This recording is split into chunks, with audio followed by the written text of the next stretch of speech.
Bam!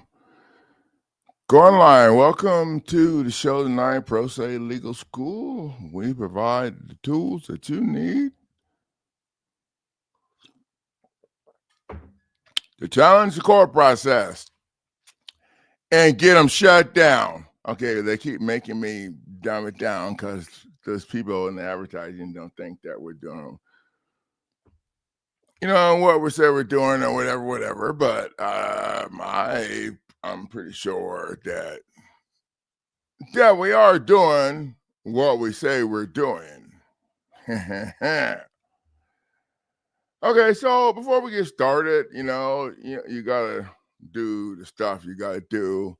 The superhero came home safe, and so everybody's happy. 1 to 3, I have 3 that are watched be born. Then I have a few others doing foster care that haven't watched be born, and then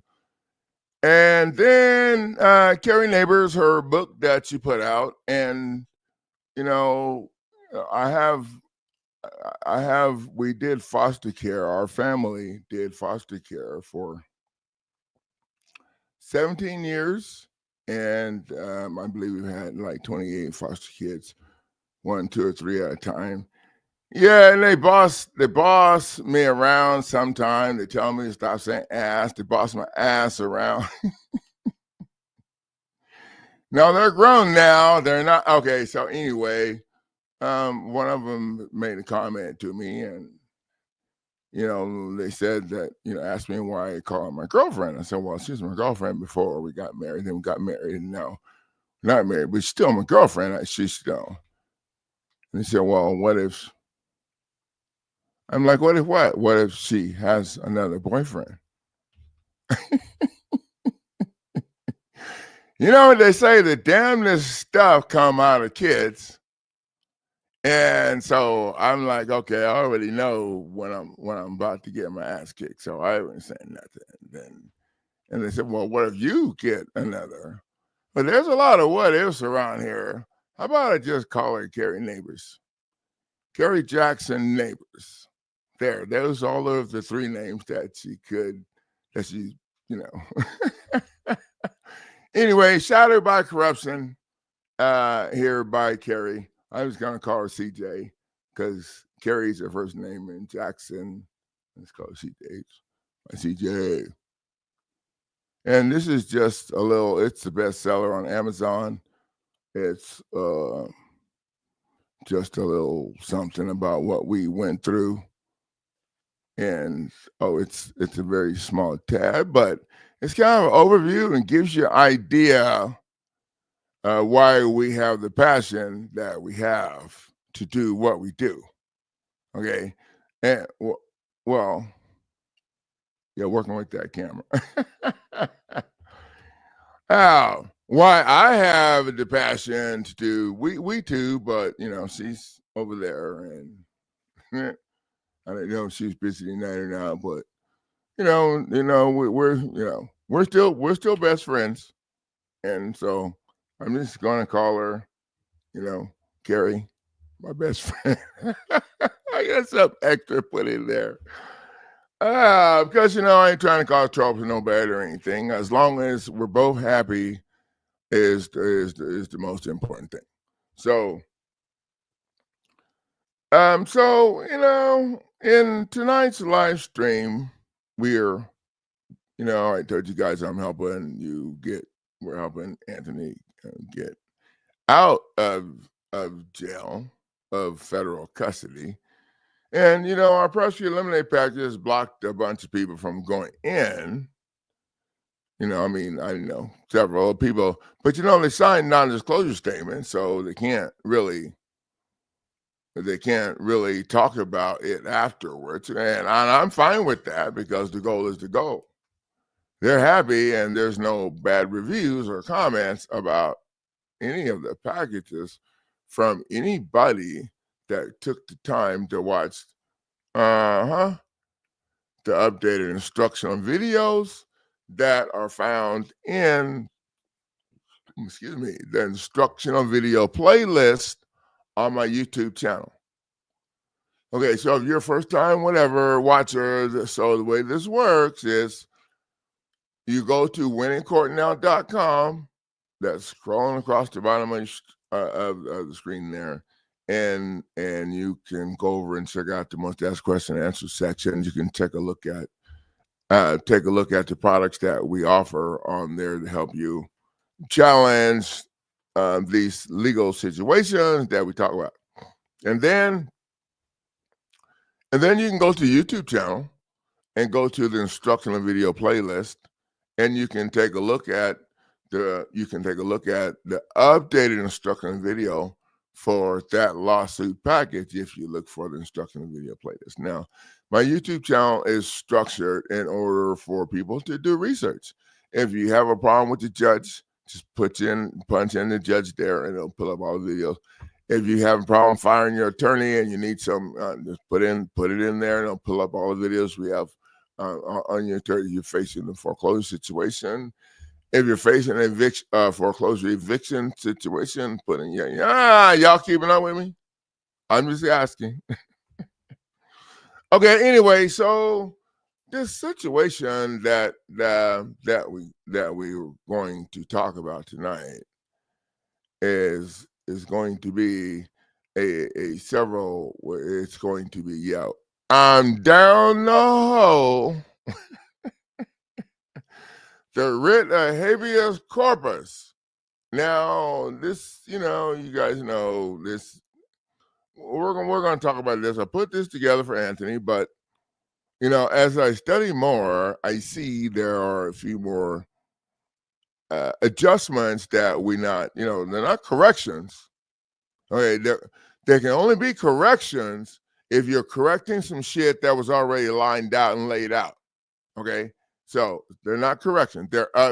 They're adjustments that we have to make based off of, well, we don't have real-time feedback from this yet, but we'll call it new information.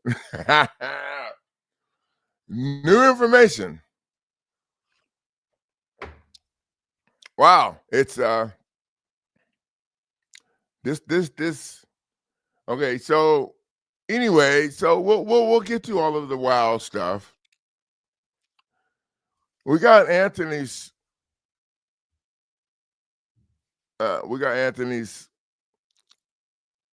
document put together for him, and we're going to be sending it out in the next few days when we get around to it. As you can see, it's not skinny. It's not skinny. What we did was the document's only 3 pages, or maybe it's only 3 pages. But what we did was we added some exhibits. The document's 4 pages. Well, 5 counting the certificate of service. We added some exhibits. The first exhibit that we added was, and this was the one that I put together with a bunch of writing on it. Anthony filled his own out and sent it in, but I provided it here because they didn't have the other one. And yeah, you know what? Y'all see what that is. Affidavit denial of corporate existence, removing himself from their statutory jurisdiction. That was in that page is that document's a couple pages long. And then and then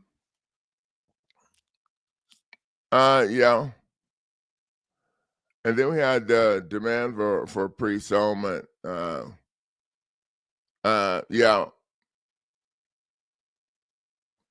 Demand for pre-settlement consummate release pending the $200 million counterclaim, and that's what I would file next. But y'all know that we filed. Oh, that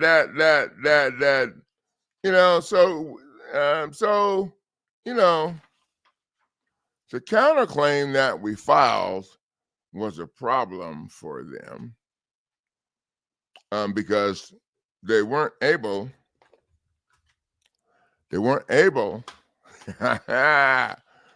to respond to anything that we put in the document, and they weren't able to respond to anything in the document. Because, well, before we filed the counterclaim, we went ahead and took the liberty of adding them to the counterclaim as plaintiffs. Bam! We added them to the counterclaim, to the $200 million counterclaim as plaintiffs. And then once I'm talking about the federal government, I'm talking about the federal prosecutor, I'm talking about the federal judge. Anybody that signed on to that stuff had anything to do with it?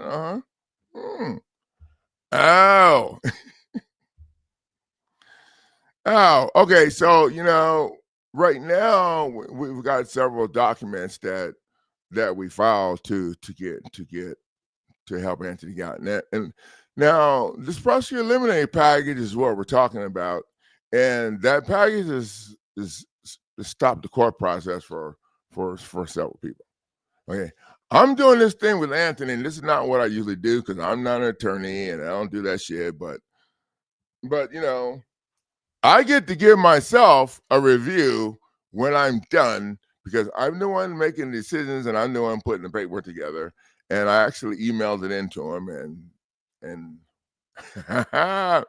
they actually filed my stuff, that email, and just had Pro Se Legal School at the bottom and at the bottom of the number. And they actually filed it in his case. So we were impressed. But this ain't our first rodeo. Okay, it ain't our first rodeo, so we know it's a lot of. I have to learn how to, it's a lot of stink going on. So the documents were filed to someone who had, or the documents were sent to someone, emailed to one of the family members who had power of attorney, and they were emailed to him at the facility as part of what I'm doing here. And this is also outlining, in the end, what everybody's going to need to do. Okay, so now he's going to get this in a few days. So I'm sure he's pretty. And Amanda, if you're watching, you should read it to him. It's only 3 pages, 4 pages, 3.5 pages, and then read it in the phone. Read it every time he calls, or read it in the phone a whole bunch of times so they can hear it and know what the hell we're doing, because there ain't no way they're going to stop it. And one of the other things that I'm throwing on the table right now, and this is one of the reasons why I'm late and I don't really have everything together, because I'm down the hole.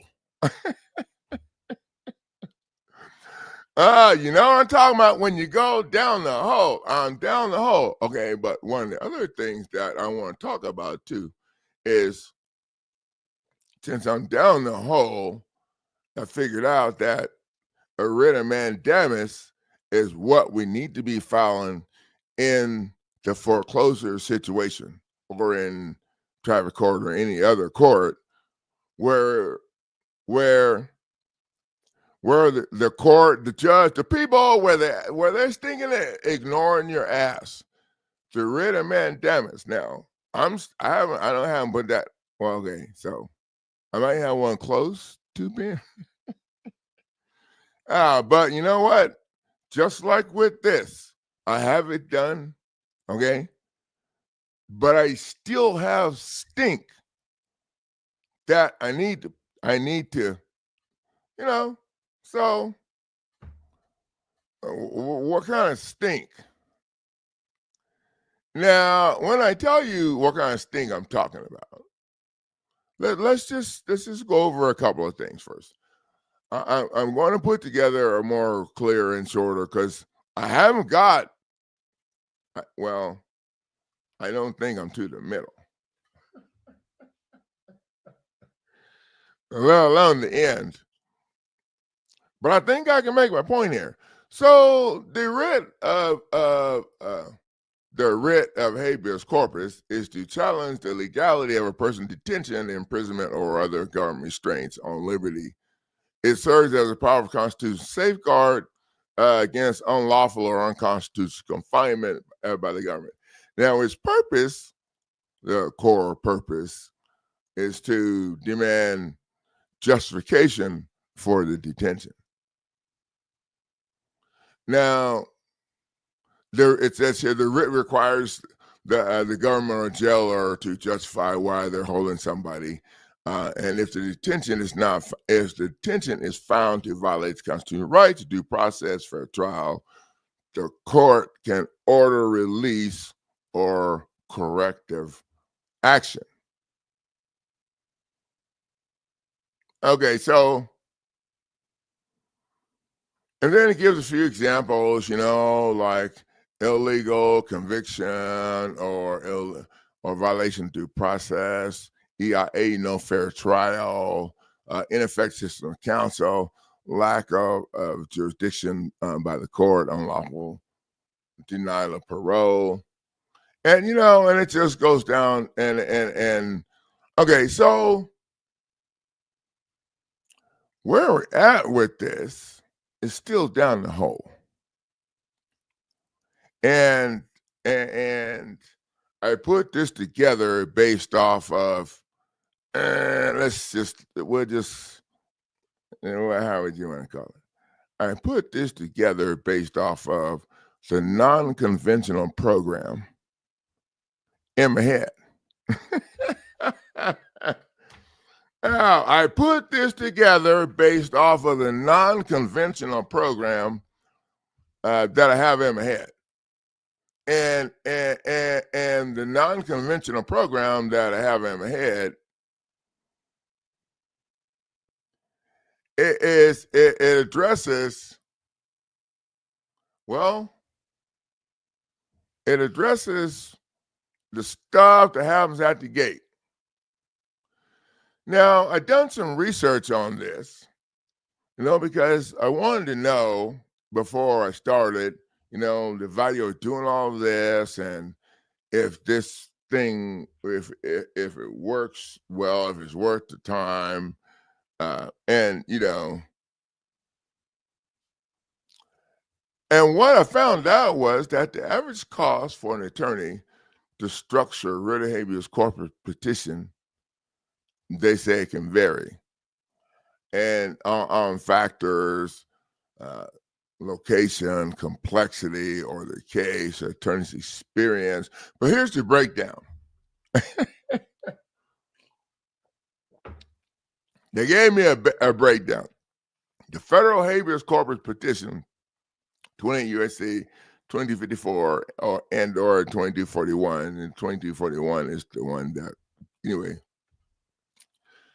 There's a flat fee of $5,000 up to $25,000. Flat fee of $5,000 up to $25,000. Now, I asked for the moderate range on this, and now I don't know if this or how this works, because I don't know anybody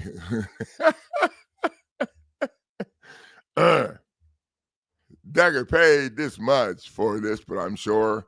Okay, so Amanda, if I remember correctly, her family had invested a little over $50,000 trying to get Anthony out of jail, and for over a year they ignored her filings, and they didn't pay any attention until they got the email from Pro Se Legal School's legal team that's run by an asshole guy. It's not me.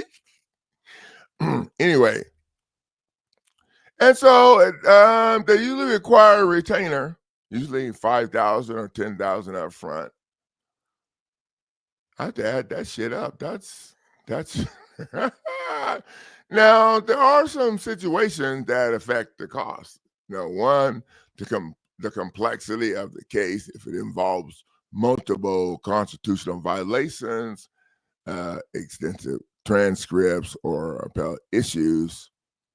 If the stage of the case, initial petition, costs less than the successive one, oh, they got you losing already. They got you losing. Okay, that's what we're going to talk about here in a second. They got your ass losing the successive one. So why would you have to file another one? Why wouldn't you say, well, no, this should be the end, then your ass. Okay, sorry. Sorry. successive one, or those requiring evidentiary hearings. Okay, so then they said it's going to cost more if the jurisdiction, the rate, urban areas, like New York, Los Angeles, are often higher. Oh, it's going to cost more too if you ask have more. Okay, because they're going to take more if you ask have more. They're going to take less if you ask have less, and they're not in New York or Los Angeles. Y'all work with me here. I'm just trying to lay this out the way I have it in my head, and the way I see it. Okay, but and I don't have this to pull up on the screen right now, or time to pull it up or mess with it, and I'm going to put it in the video because what I'm talking about requires some jumping around, whatever. Okay, but what I noticed is, and I studied this, I never done one of these. I'm not an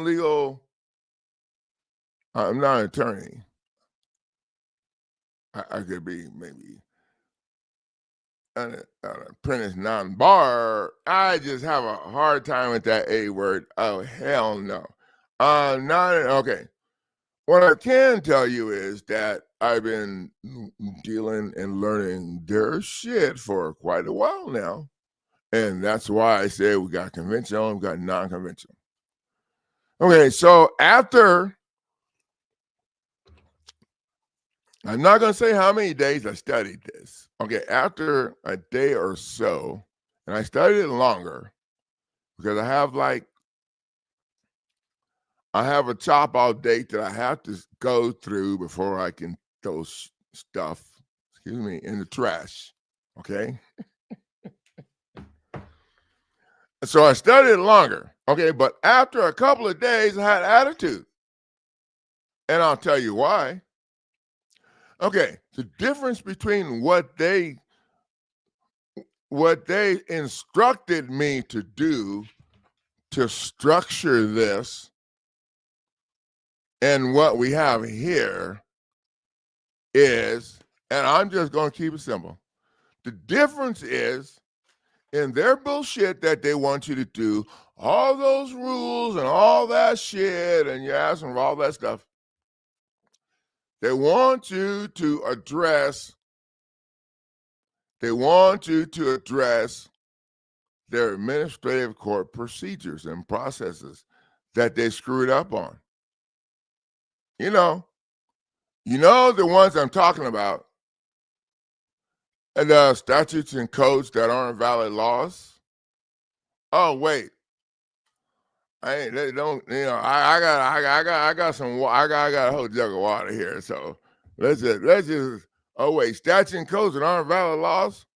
Oh wait, they moved you into administrative court to operate from the local rules. Well, who makes the local rules? The Supreme Court. That's why we add their ass to the lawsuit. We didn't add them to here. Damn it. But when you get the lawsuit on the website, yeah, Supreme Court, yeah. And the Supreme Court comes up with the local rules. Each location uses the local rules.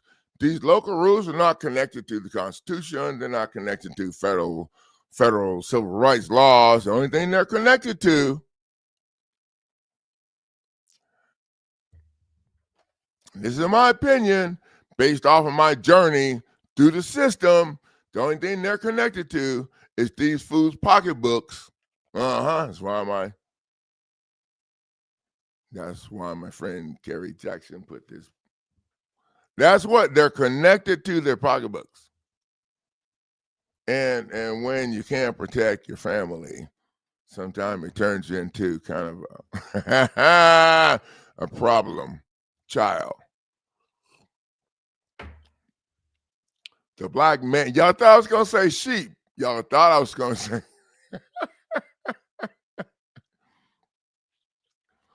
All right. Okay. So in their conventional program, they want you to talk about all of that shit that they put you through.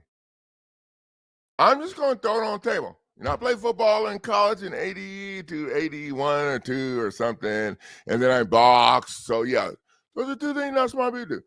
In the conventional program, they want you, look that shit up. They got a whole list of rules, and I'm going to have it on the video because you only need to look at like the first. You only need to look at the first like couple of pages, and you'd be like, oh, I mean, if you roll with us. Okay, if your ass is stuck in statutes and codes and think that all of that shit that you learned about legal your whole life is valuable, then you're not going to see this. Okay. Okay, so their statutes and codes are not valid laws. They're going to have you follow their statute and say you got to do it this way. But they ain't doing it like that. They asses is not doing it like that. I mean, somebody tell me that I don't know what the hell I'm talking about. Because they lie, they cheat, they skate the rules. All the rules, they're not laws. They come up with them rules by their own people over there. And in my opinion, the goal of those local rules is to speed your shit up through the process faster and get you out the way. Mm-hmm. Okay, so in their conventional process, you're only looking at all of the stuff that they did to you after the fact. After the fact. The fact of what, coach? After the fact that they illegally arrested your ass like they did Anthony. They illegally arrested him using facial recognition bullshit. Oh, wait. Excuse me.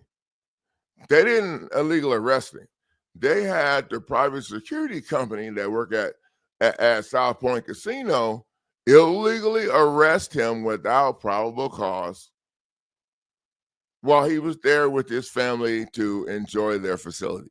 I wonder how many people went to South Point Casino to have a good time and got arrested because of facial recognition that the DEA said was, oh wait, who put that shit in there in the computer?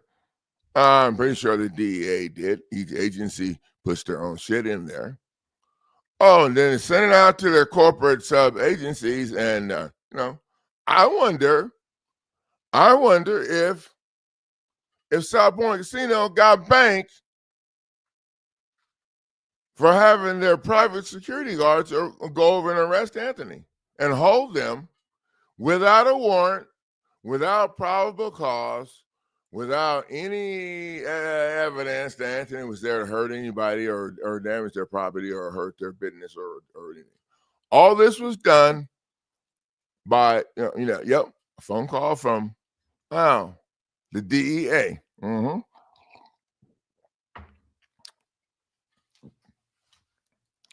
Now, I'm just going to assume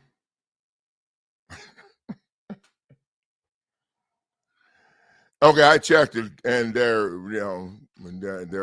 I'm just going to assume there wasn't a warrant because if there was a warrant for Anthony Washington's arrest, and then the DA wouldn't have to call and have this private security firm arrest this young man while he's there with his family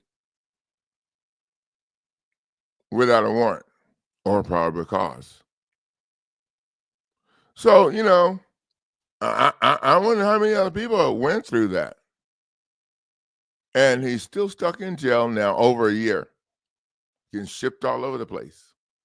And they denied him due process because they wouldn't accept any of the documents that Amanda and his mom put together to send in before now they're accepting the stuff.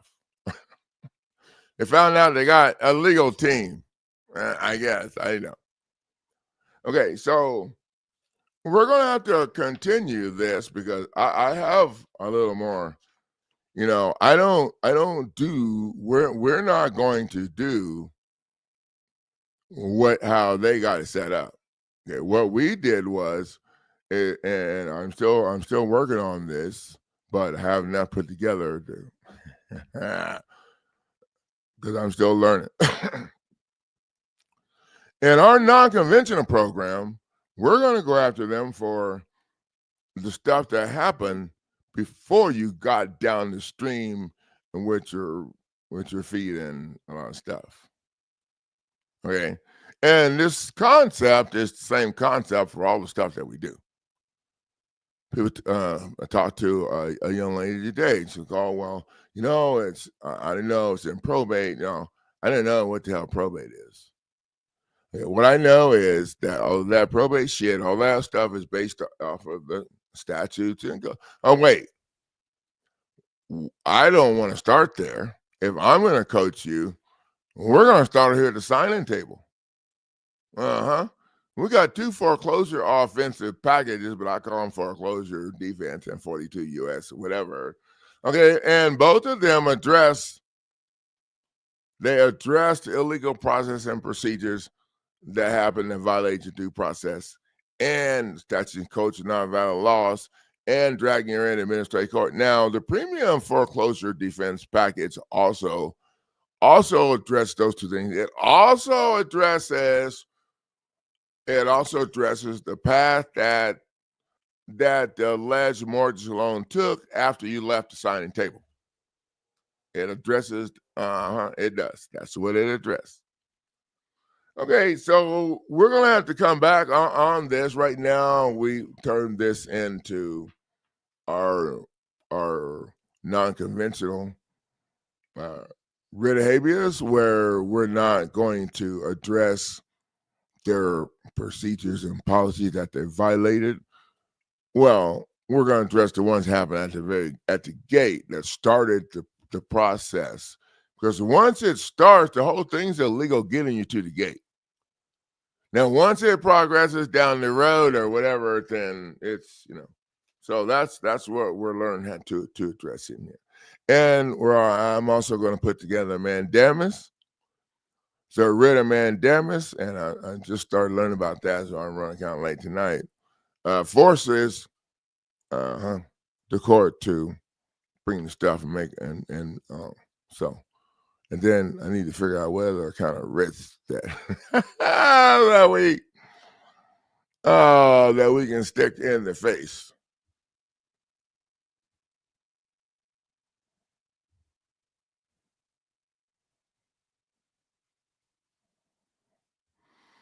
Yeah, the average cost. I was like, wow. And I'm looking it up. This is another reason why I'm running.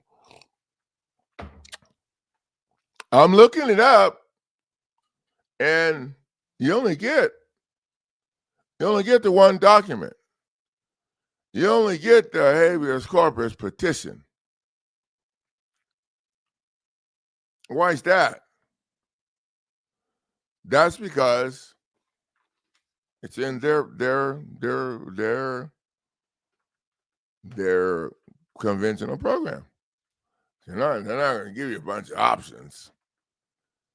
They're not going to give you a bunch of options because they're going to beat your ass the whole way, and very few people get to this part of it or have any money left by the time you get to this part of it. And I'm just, I've been through, not this, I didn't have this much money, but I've been through the beat down.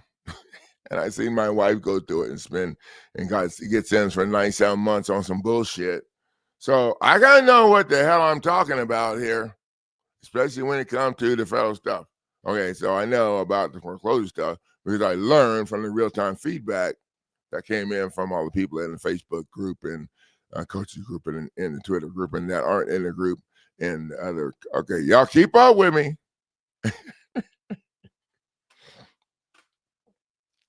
Okay, so for all of that money, all you get is one document. You get one damn document challenging their screw-ups in their administrative process that's controlled by their local rules. How am I doing? You get one document for all of that money. I was like, damn. Not only do you get one document, you don't learn a damn thing. You don't learn shit, do you? You learn how to sign that check. No offense to anybody that went through this, okay? Because I'm not. What I'm saying is, the shit is the shit. You don't learn anything in their conventional program, and you pay until you run the hell out of money, and you're paying in their conventional. And you know what? If you guys think that I don't know what I'm talking about, put that shit in I don't know, in the IA thing. I asked them, you know, if I had a habeas corpus that was structured to address the due process violations that happened at the gate before we got to all of these court problems, would my chance of winning be higher, or would it be lower than using the conventional process where you address the administrative rules and came out with red on the conventional process? No, you're not. Your chances are very bad over here. Oh, yeah, I'm going to show that in the video. I was like, okay. But, you know, in their conventional program, you get one document to challenge all of the shit they did to you for whatever period of time they've been doing it to you. And you're not really challenging it. You're just demanding to be released. Oh. Well, what if the habeas corpus also included the special appearance document?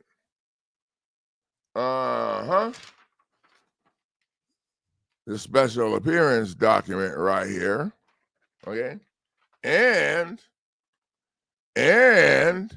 it includes the affidavit for denial of corporate existence, which totally removes you or the person or your neighbor, your grandma. Okay, leave grandma out. Sorry, neighbor. Stick with neighbor. From their statutory jurisdiction. What if it had those two? Well, that would be three, because it would be the actual habeas corpus addressing the reason why they violate you in the first place and why you should be out or whatever. And then you have special appearance, and then you'd have the affidavit for non-existence corporate, non-corporate. Ow! What if there was another document that was added into that package? I wonder where we'd be on the price here now. Okay, sorry. I'm having fun with this. Okay, so the fourth document, what if it was the $200 million counterclaim, which is the federal lawsuit in my package. We just turned it into a counterclaim. $200 million counterclaim. Okay, hold on. I know some of y'all thinking,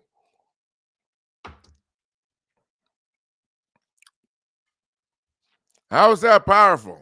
Well, when you use our counterclaim over here, we teach you learn how to add the federal government, the federal judge, the federal prosecutor, whoever that you need to add them to the counterclaim as a plaintiff. Bam! Mm-hmm. Add them as plaintiffs. So you're adding them to their own stuff. Now, counterclaim, they tell you to just, you don't have, I tell people to serve it to them. Now, we got to serving a counterclaim to people because one, we learned that when you do the counterclaim, it's a good idea. This $200 million counterclaim is a good idea to add the prosecutor or the attorney's property to your counterclaim also, just to make sure that they understand that you just want to be as fair as they're being. And when you do that, you have to serve the attorney's spouse a copy of the counterclaim. Now, I like to serve it to the judge also, or at least have it mailed prior to mail, so they have to sign for it. Okay, I like to that's kind of how I like to do that. Okay, so now you've added all of the players to their own claim. See, I can talk nice. It's just hard because of what I've been through. Hauled off to jail, sent back for forced medication. Yeah, no, and I ain't never been convicted of anything, nor have I ever took a deal. So when you throw that shit on the table, you gotta throw the other. No, I didn't take the deal either. No, I didn't take the deal. They wanted me to lie on my wife, Carrie Jackson. She was my wife at the time. But we ain't having that. Was just told, So you got your $200 million. What if this habeas corpus also had the $200 million counterclaim lawsuit that's in the prosecutor eliminated package right now? Oh boy, it's just getting hot, I think. No, but we ain't done. I've been working on this. Well, we actually stopped the foreclosure case against my foster kids. You can Google that in my YouTube stuff. And the attorney finally dismissed the case after we filed against her ass in federal court. So, yeah. But, we also have a demand for a settlement conference because we ain't asking to go to trial anywhere. We're demanding settlement conference. And we're demanding settlement conference, especially, in the state situation, and you file my stuff in state, you're demanding settlement conference because the state cannot answer the federal case law using statutes and codes. So anything that you file, you give me in state court, it's a wrap and state's done. But they screw around, they do the stuff, and they try to move it over there. So you're demanding for settlement conference, and even if it's not state, it's federal, okay, you're demanding settlement conference because, number one, you just added all of them to their own. I don't know why attorneys don't tell you about this.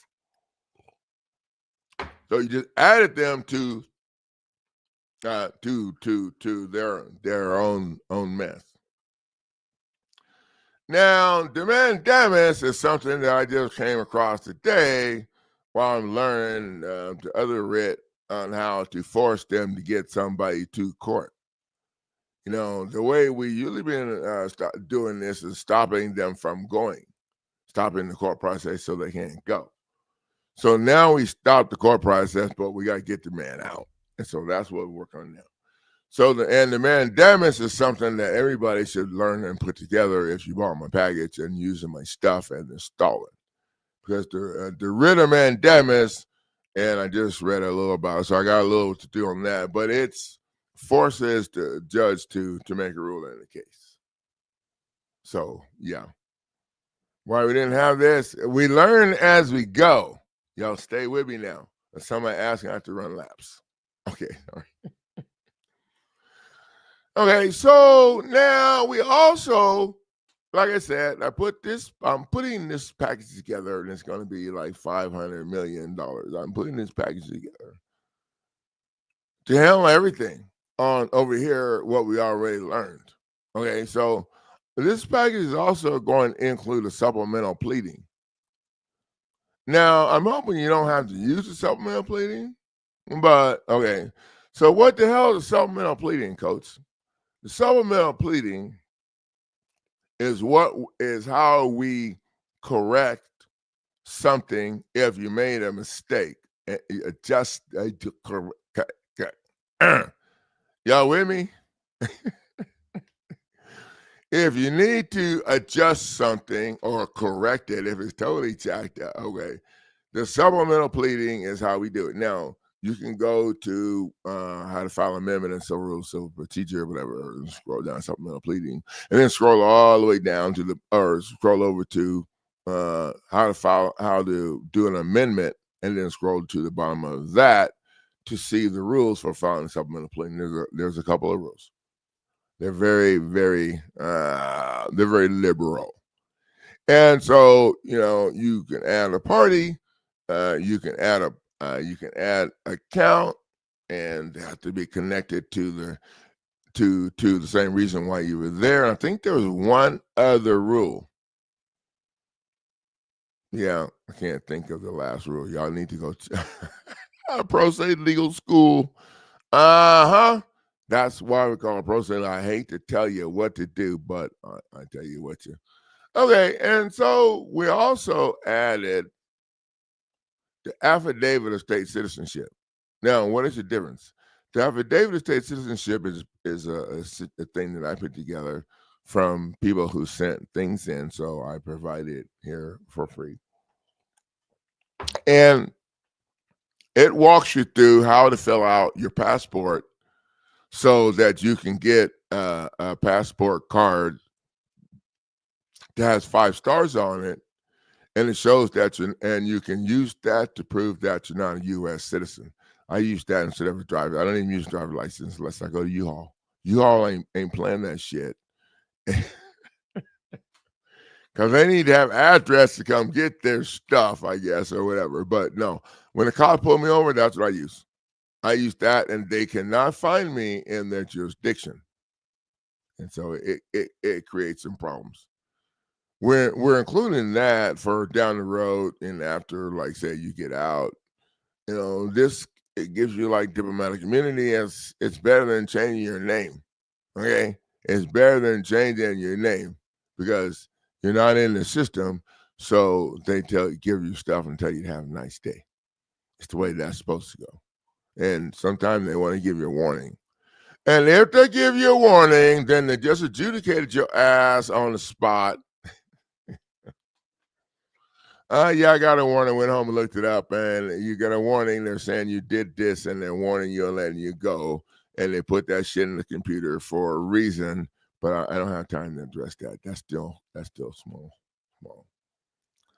And so the other thing that you're going to get also in this package is the federal lawsuit, and it's kind of the $200 million counterclaim, but it's structured as the lawsuit, not the counterclaim. It had to be changed for each one.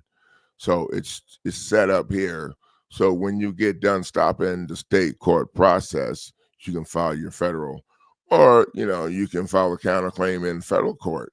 Because remember, when you file a counterclaim, you're filing shit in their case and you're still defendant. When you file your own shit and you pay, then you're the plaintiff. But when you don't roll on their shit, you can be both, right? You can file it, right? Yep, that's and doing it this way, you're adding them to their own shit and filing it right in their case without any filing fees. Bam! How you like that? Okay, sorry. And so there's one other document that I got on my list that I want to add just because I'm an asshole. Oh, and I can, and I like to have, this is like a punching document right here.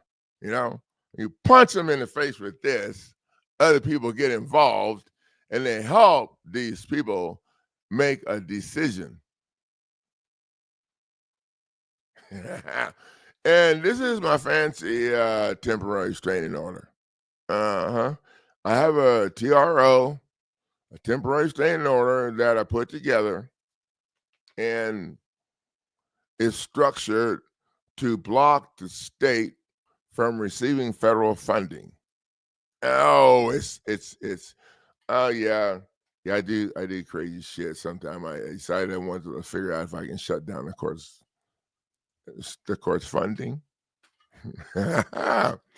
Okay, so I don't know if you can really shut it down, but we have a whole lot of fun with this puppy. Okay, because here's the thing: if the judge denies your stuff, they're not going to provide a fact of finding or conclusions of law. So you can sue the judge for dragging your ass into administrative hearing and take care of that situation. Okay, so I'm going to get back with you guys. Yep, I'm here today. Was the end of my first. Hey, Charles.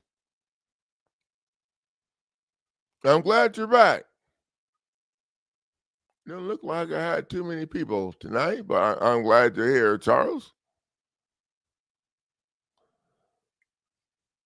Are you going through something, Charles? Send me an email if you know my website, winningcourtnow.com. Have an email address on there, and send me an email on what you're going through. Maybe we can figure out some kind of way to help you. The one showed up tonight here. It is pretty cool. Thank you, buddy, for showing up, and I need to get to bed. I see you guys in the next live stream.